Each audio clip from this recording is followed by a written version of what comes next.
Yan, magandang umaga mga Lodi. Hindi ko na naipatuloy yung video ko, yung ginawa ko nung nakaraan.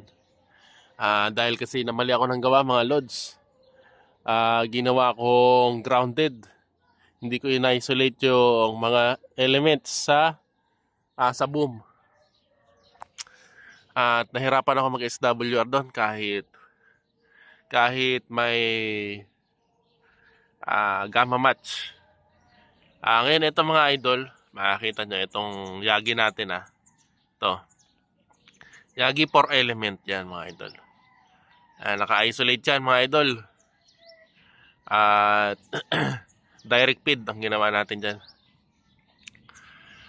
Ayan, okay naman siya. Pero nagtaka ko dito mga idol. Dual band pala to. Itong ganitong klaseng Yagin design. Bali hindi ko na nasunod yung sarili kong sukat to mga Lodi. Hindi ko na nasunod yung ibang yung design na nakuha natin. At ito kasi ang kagandahan. Naging dual band siya. Dual band. 140 megahertz, 141 megahertz to 144 megahertz. Yun nga lang, medyo mababa yung frequency na ginamit dito. Pero amateur pa siya, yung 144 pasok pa.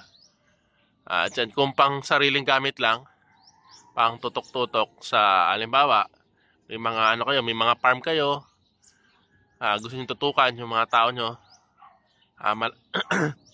kahit ilang kilometer yung layo. Ito nasubukan ko ng mga Lodi.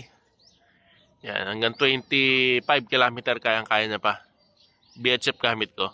At UHF naman, kaya nito ng 430 MHz.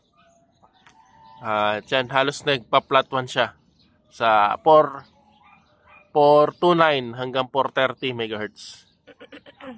Yan, dual band mga Lodi.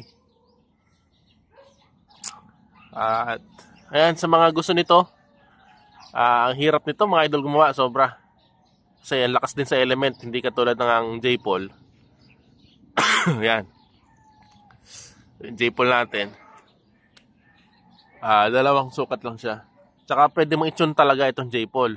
Ito mga Lodi, pag nagkamali ka talaga kahit ilang centimeter lang, inches, ay hirapan ka ng kunin yung frequency na gagamitin. Diyan mga Lodi, abangan nyo yung natin. Hindi ko na napakita yung paggawa nito.